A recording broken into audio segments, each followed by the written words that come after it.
오늘 119편 마지막 시간입니다. 우리 먼저 좌우 앞뒤 보시면서 인사하겠습니다. 반갑습니다. 잘 오셨습니다. 여러분 시편 119편 우리가 오늘 몇 번째 보는지 아십니까? 시편 119편만 22번입니다. 왠지 아세요? 시편 119편이 제가 첫 시간에 말씀드렸는데 7절씩 22단락으로 되어 있어요. 왜냐하면 히브리어 자음이 22자인데 그 숫자대로 이렇게 쭉 이루어져 있습니다. 그래서 쭉 이어지고 있는데요. 사실 오늘 시편 쭉 보면서 앞에는 좀 빠뜨리면서 봤지만 119편은 우리가 빠짐없이 하나하나 이렇게 다 보기 시작했습니다. 119편을 보면서 마지막 결론에서 관통하는 이 119편의 주제가 뭔지 오늘 설교 가운데 나누게 될 텐데요. 아마 여러분들 요즘 21세기 최첨단 사회를 살아가시면서 여러분이 가지고 있는 최첨단 기기가 다 있을 거라고 생각합니다. 그게 뭐죠? 들고 다니는 최첨단 기기? 스마트폰 다 가지고 계시죠? 요즘 뭐 어린이집 다니는 아이들도 다 폰 가지고 다니니까요. 70, 80, 90대 노인 되시는 분들도 가지고 다닙니다. 너무 편리하죠. 여러분은 그 중에서 어떤 기능이 제일 편리합니까? 스마트폰 기능 중에서 저는 내비게이션 기능이 제일 편리하더라고요. 내비게이션이 없을 때는 지도책 다 가지고 다녔고, 지도책 가지고 다니다가도 낯선 길 가서 모르면 옆에 운전자에게 물어보거나 택시 기사에게 물어보거나, 그것도 안 되면 갓길에 세워놓고 어느 가게 들어가서 동네 사람에게 물어보거나 그렇게 해서라도 막 찾아간 적이 그리 오래되지 않았습니다. 그죠? 근데 요즘 지도책 가지고 다니는 사람 없고, 그러다가 내비게이션이 나왔는데 요즘은 다 스마트폰의 내비게이션 기능이 그냥 실시간으로 다 길을 안내해 주니까 얼마나 좋은지 모릅니다. 그런데 아무리 낯선 길도 그거 하나만 믿고 이제 가는데 가끔 가다가 스마트폰이 먹통이 될 때가 있습니다. 혹은 배터리가 떨어질 때가 있습니다. 그러면 사람들이 당황합니다. 그거 하나 믿고 가다가 이게 기능이 이제 마비되어 버리면 오도 가도 못하고 그냥 서버리는 거예요. 갓길에 막 갑자기 돼야 되고 어디로 가야 될지 모르는 거죠. 낯선 길을 갈 때는. 스마트폰 때문에 생기는 그런 부작용들이 있어요. 또 한 가지는 전화번호를 못 외웁니다. 옛날에는 어지간한 번호, 뭐 주변의 친구들, 가족들 집 전화번호, 그때는 뭐 핸드폰이 없을 때니까 집 전화번호 다 외웠습니다. 뭐 관공서, 내가 자주 이용하는 관공서 같으면 그런 데 번호도 외웠습니다.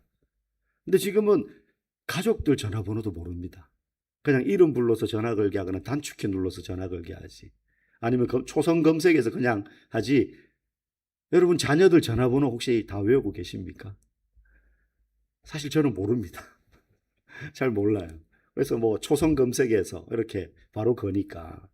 그래서 최첨단 기술을 우리가 손안에 가졌지만 역설적으로 우리는 어느 세대보다 고립되기 쉽고 그리고 길 잃기 쉬운 세대입니다. 길을 잃어버리기 쉬워요. 단순히 내비게이션이 먹통이 되어서 길을 잃기 쉽다는 게 아니라 우리의 마음과 영혼이 어디로 가야 될지 몰라 방황하기 쉬운 세대가 요즘 세대라는 거예요. 오늘 본문의 시인도 마지막 176절에서 그래서 이렇게 고백해요. 이른 양같이 내가 방황하오니. 이른 양같이 내가 방황하오니. 여러분 여기서 방황하다는 말은요. 그저 어디로 갈지 몰라서 오락가락 헤맨다 이런 상태만을 의미하는 단어가 아닙니다.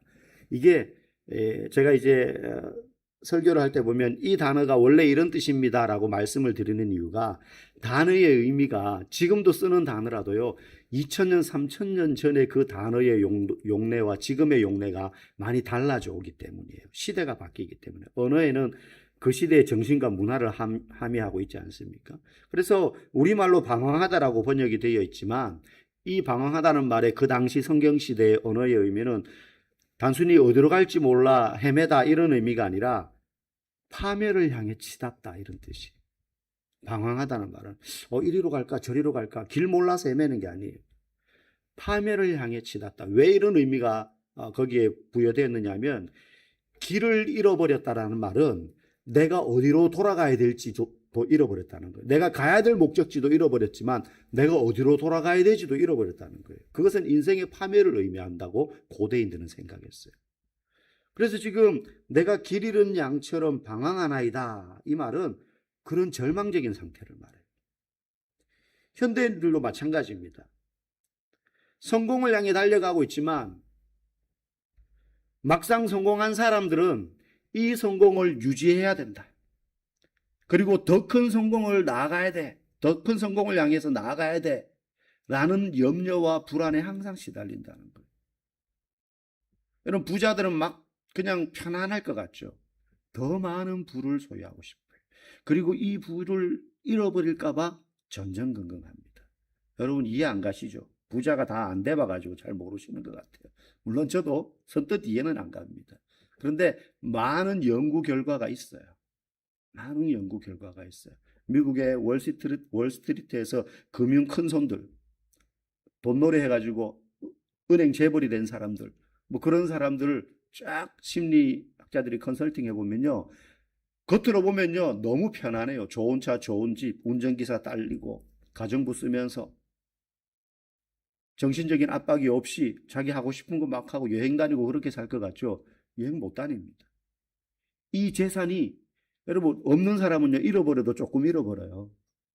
재산이 많은 사람은요 잃어버릴 때 우리가 상상할 수 없는 돈을 잃는 거예요, 한 번에. 네? 그러니까 전전긍긍하는 거예요. 이 부를 계속 유지해야 되는데, 더 큰 부를 얻어야 되는데. 그래서 많은 사람들이요 염려와 불안 가운데 살아요. 염려와 불안 가운데 산다는 건 내가 열심히 성공이라는 목적지를 향해 달려가고 있지만 실제로는 오늘 본문의 말씀처럼 길을 잃어버린 양과 같은 격이라는 거예요. 길 잃은 양은요 정말로 멸망으로 치닫는 것과 같은 상태예요. 물론 세상도 이런 문제를 알기 때문에 여러 가지 해결책들을 제시합니다. 그런데 그 해결책들이 다 어떤 거냐면 더 많은 스펙을 쌓아라. 더 많은 유력한 사람들을 곁에 둬라. 그리고 마음을 차분하게 하고 수련하고 네 마음을 바다같이 잔잔하게 만들어라. 뭐 이런 심리적인 코칭 같은 거 받고, 아니면 더 많은 것을 소유하게 만들고 그렇게 소유할 수 있는 방법을 알려준다든지, 이런 것들이 세상이 제시하는 방법이에요. 그런데 복음은 전혀 다른 해결책을 우리에게 가르쳐 줍니다. 169절 말씀 우리 같이 한번 읽어보겠습니다. 여호와여, 나의 부르짖음이 주의 앞에 이르게 하시고 주의 말씀대로 나를 깨닫게 하소서. 여기서 깨닫게 하소서, 이 말은요 새로운 정보나 지식을 알기를 원합니다, 이런 뜻이 아니라 사물의 본질을 꿰뚫어 보는 지혜를 말해요. 사물의 본질을 꿰뚫어 보는 지혜. 단순히 세상에서 성공하는 비결, 그리고 정보, 처세술, 이런 걸 배우겠다는 게 아니라 내가 왜 이 길을 걸어가는지, 내가 어느 지점에서 잘못되었는지, 이걸 깨달아야 되는데 어떻게 깨닫느냐? 주의 말씀의 빛이 내게 비칠 때 그걸 깨닫는 거예요.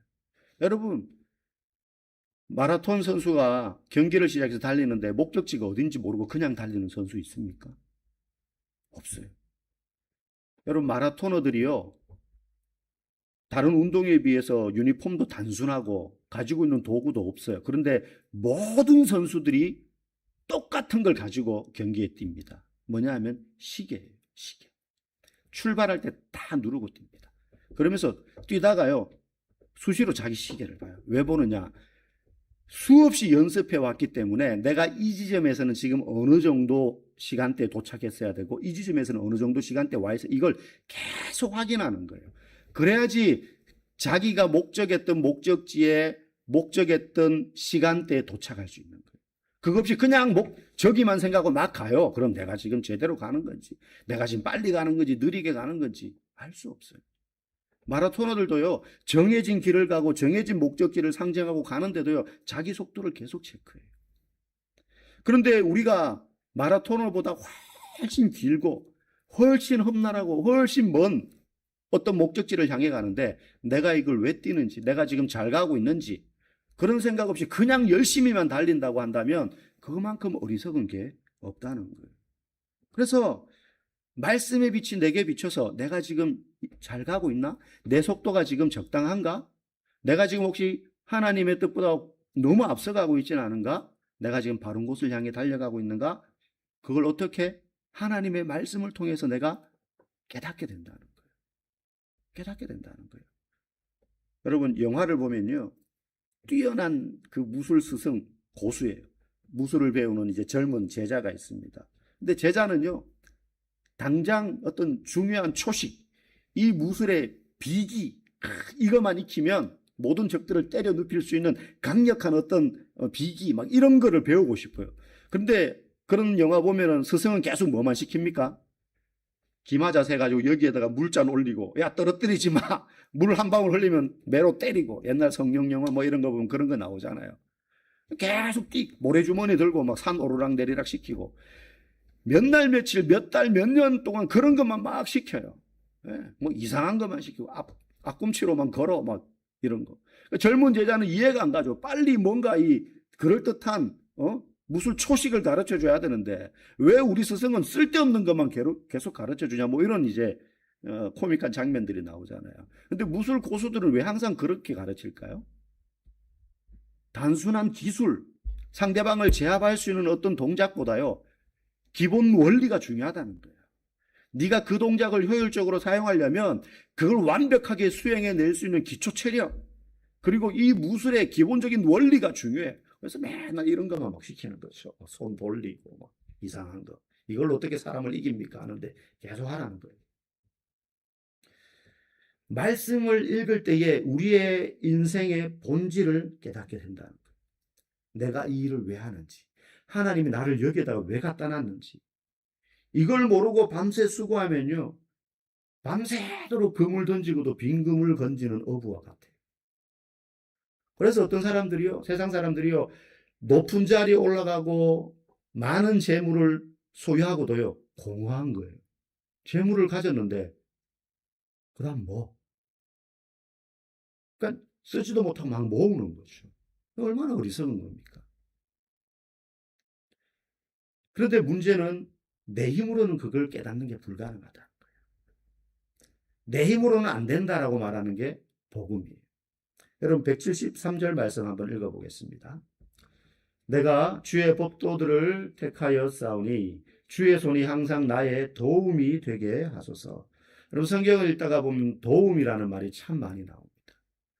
여호와는 나의 도움이시라, 이런 이제 구절도 있고 찬양도 부르죠.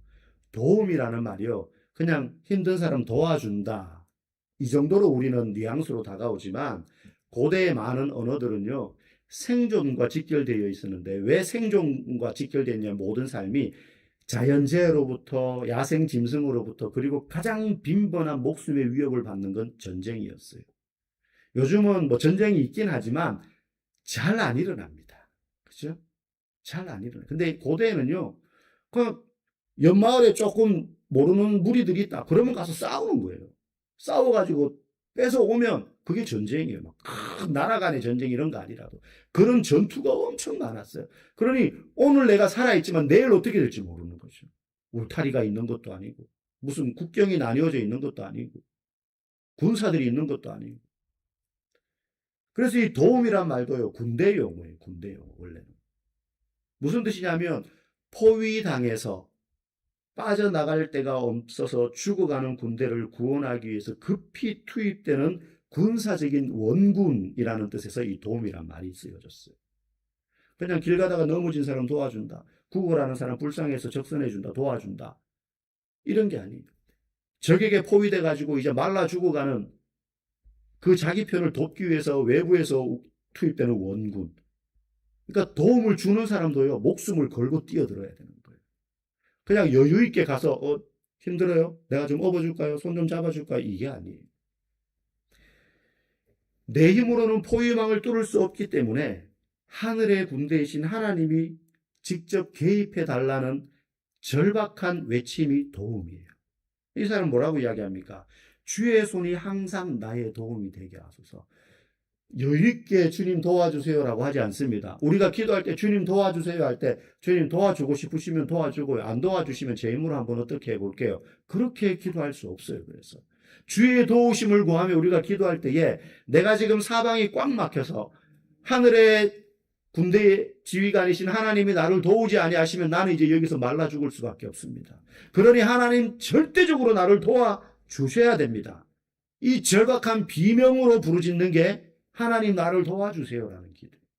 하나님 나를 도와주세요.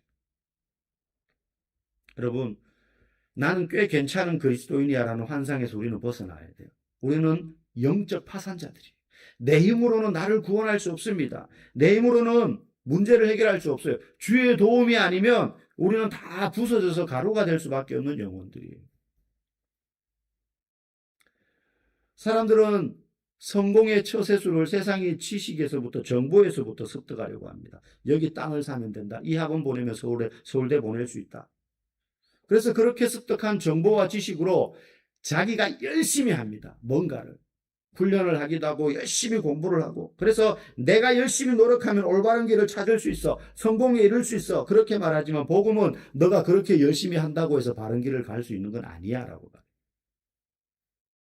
왜냐하면 길 잃은 양은 아까 176절 말씀처럼 길 잃은 양과 같다고 했는데 길 잃은 양은 스스로 목자를 찾아갈 수 없어요. 목자가 양을 찾아야 돼요. 길 잃은 양은 목자를 찾아갈 능력이 안 됩니다. 뭐 집에서 키우던 개 이런 개들은 또 다르죠. 집에 찾아오는 경우도 있죠. 근데 양은 그렇지 못해요. 양은 그렇지 못해요. 목자가 찾아가야 됩니다. 복음이 우리에게 보여주는 게 바로 이거예요. 네 힘으로 너의 삶의 문제를 해결할 수 없고 네 인생의 목적지를 향하여 네가 아무리 열심히 달린다고 한들 바른 목적지 이룰 수 없다. 말씀의 빛이 내게 비춰야 되는데 그 말씀의 빛이 내게 비춘다는 게 뭐냐면 말씀이신 예수님이 우리에게 찾아오시는 것으로부터 시작된다는 거예요. 그래서 예수님이 99마리의 양을 두고 잃어버린 한 마리의 양을 찾아가시는 비유를 드시지 않습니까? 가시가 가득한 거친 들판으로 예수님이 가셨잖아요. 그리고 그 양을 어깨에 메고 기뻐하면서 돌아와서 잔치를 베푸셨어요.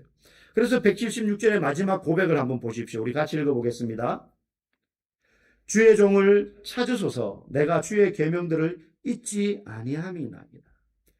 주님, 제가 주님을 찾아가겠습니다가 아니에요. 주님, 주의 종을 찾아주십시오. 주님, 우리를 찾아주십시오. 이게 도움을 구하는 자예요.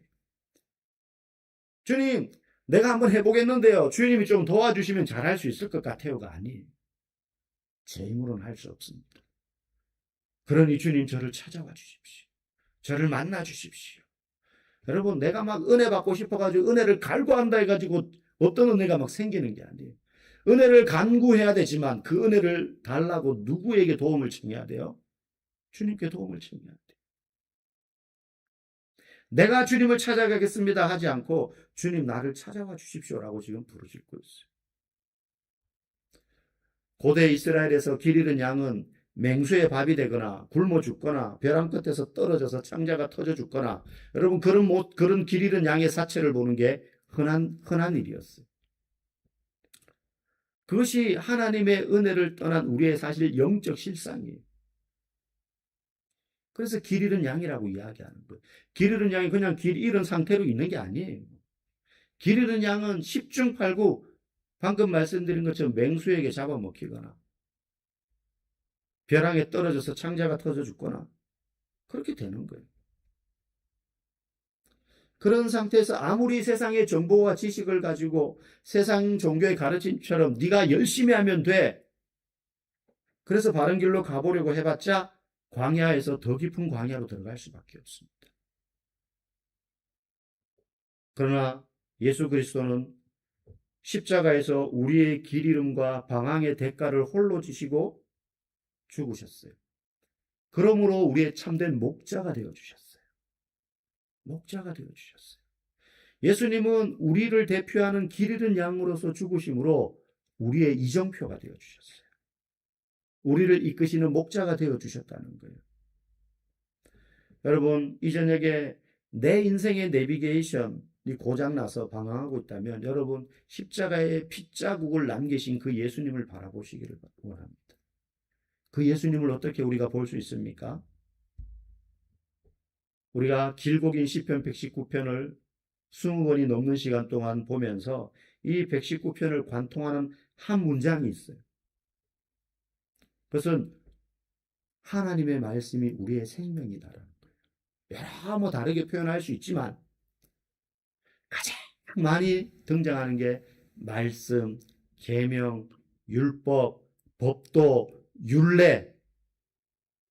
말씀이 빛이요 생명이요, 그 말씀이 우리의 목자가 되시고 예수님이 바로 그 말씀이 되신다는 거예요. 그래서 이 말씀이 여러분의 삶 가운데 들어오셔야 돼요. 외우는 것도 좋은 방법이고 많이 읽는 것도 기본적인 것이지만 이 말씀을 우리가 믿고 따르고 이것이 생명인 줄 알고 그렇게 음성에 귀 기울일 때 우리의 인생이 바른 목적지를 향하여 올바르게 걸어갈 수 있게 되는 줄 믿습니다. 여러분이 평생 동안 그 예수님의 음성에 귀를 기울이는 목자를 따라가는 양된 성도가 되기를 주의 이름으로 간절히 축복합니다.